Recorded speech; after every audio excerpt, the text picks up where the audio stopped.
Hello friends, আসসালামু আলাইকুম। রাঁধুনির হাতের কাছে ইউটিউব চ্যানেলের নতুন আরও একটা ভিডিও নিয়ে আপনাদের মাঝে হাজির হয়ে গেলাম। আশা করি আজকের ভিডিওটা আপনাদের অসম্ভব ভালো লাগবে। অসম্ভব মজাদার লোভনীয় একটা রেসিপি নিয়ে আজকে আপনাদের মাঝে হাজির হয়ে গেলাম। তা হচ্ছে পাঙ্গাস মাছের ডিম ভুনা রেসিপি। অনেকেই তো অনেকভাবে ডিম ভুনা করে থাকি, তবে আজকে আমার এই রেসিপিটা ফলো করে যদি বাসায় একবার ডিম ভুনা করে দেন, তাহলে বাড়ির সবাই শুধু মাছের ডিম রান্নার প্রশংসা করবে, আর মাছ মাংস খাওয়া বাদ দিয়ে শুধু মাছের ডিম রান্না খেতে চাইবে। তো কথা না বাড়িয়ে আমি রান্নায় চলে যাচ্ছি। এখানে একটা বড় সাইজের পাঙ্গাস মাছের ডিম নিয়েছি। ডিমটাকে পরিষ্কার করে ধুয়ে আমি পানিটাকে খুব ভালোভাবে ঝরিয়ে নিয়েছি।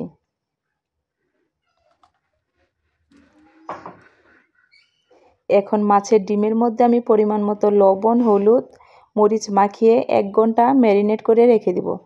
এতে করে মাছের ডিমের ভিতরে খুব ভালোভাবে মশলাটা ঢুকে যাবে। পরিমাণ মতো লবণ, হলুদ, মরিচ আমি দিয়ে দিলাম। এখন হাত দিয়ে ভালোভাবে মশলার সাথে মেখে নেব। আলতো করে মেখে নিতে হবে, কারণ খুব বেশি জোর করে মাখলে ভিতর থেকে ডিমটা ফেটে বেরিয়ে আসবে। মাখানো হয়ে গেছে। এখন 1 ঘন্টা আমি ম্যারিনেট করে রেখে দিব। আর এদিকে চুলায় একটা কড়াই বসিয়ে দিলাম, কড়াইটা গরম হতে থাক। আর মাছটা কিন্তু আমার 1 ঘন্টা ম্যারিনেট হয়ে গেছে। এদিকে আমি 1 বাটি পেঁয়াজ কুচি করে নিয়েছি, আর পরিমাণ মতো কাঁচামরিচ মাঝখান থেকে ফালি করে নিয়েছি। কড়াইয়ে পরিমাণ মতো তেল দিয়ে দিলাম। এদিকে তেলটা গরম হতে থাক, আর মাছের ডিমগুলো ভালোভাবে হাত দিয়ে একটু মেখে এখন তেলের মধ্যে ছেড়ে মাছের ডিমগুলো খুব ভালোভাবে ভেজে নেব। দেখুন, দেওয়ার সাথে সাথে মাছের ডিমের কালারটা কিন্তু চেঞ্জ হয়ে এসেছে। তেলের পরিমাণটা একটু বেশি দিয়েছি, এতে করে মাছের ডিমটা খুব ভালোভাবে ভাজা হয়ে যাবে।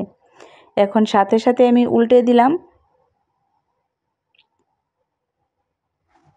এবার ঢাকনা দিয়ে ঢেকে আমি একেবারে অল্প আঁচে মাছের ডিমটাকে খুব ভালোভাবে ভেজে নেব। 3 থেকে 4 মিনিট একটা পাশ ভালোভাবে ভেজে নেব।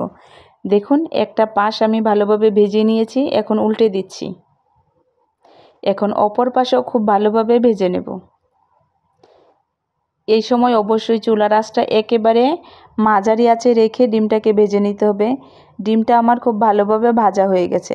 এখন চুলা থেকে নামিয়ে নিচ্ছি। আর এদিকে মাছের ডিমগুলোকে আমি একটা বটির সাহায্যে ছোট ছোট পিস করে কেটে নিয়েছি। দেখুন, দেখতে কতটা সুন্দর লাগছে। অল্প আঁচে ভাজার কারণে মাছের ডিমের কালারটা কিন্তু খুবই সুন্দর হয়েছে। আর বাকি যে তেলটুকু ছিল কড়াইয়ের মধ্যে, সেই তেলের মধ্যে কেটে রাখা পেঁয়াজ কুচিগুলো দিয়ে দিলাম, আর অল্প পরিমাণ লবণ দিয়ে এখন পেঁয়াজ কুচি আমি ভালোভাবে ভেজে নেব। তেলের পরিমাণটা একটু কম ছিল, এই কারণে আরও অল্প একটু তেল দিয়ে দিলাম। এখন ভালোভাবে নেড়েচেড়ে পেঁয়াজটাকে একটু ভেজে নেব।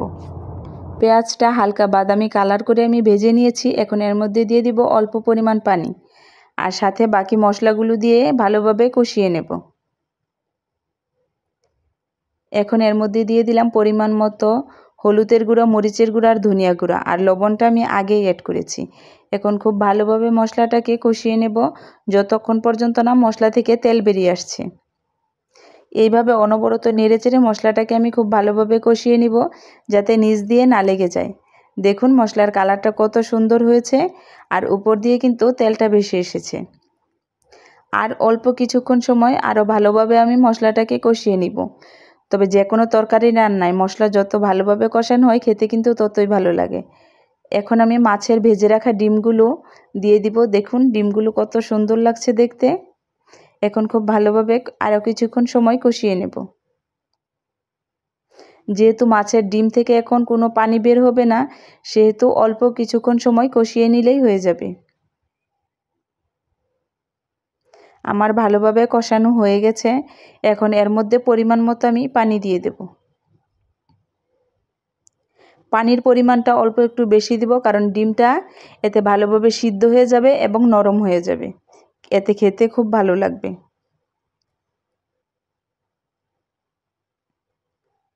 যদি মাছ রান্না করতাম তাহলে এতটুকু পানিতেই হয়ে যেত। যেহেতু ডিমটা আমি ভেজে নিয়েছি, ডিমটা একটু নরম হওয়ার জন্য পানির পরিমাণটা আর একটু আমি এখানে দিয়ে দেব। পরিমাণ মতো পানি দেওয়া হয়ে গেছে। এখন ভালোভাবে নেড়েচেড়ে ঢাকনা দিয়ে ঢেকে আমি কিছুক্ষণ রান্না করে নেব।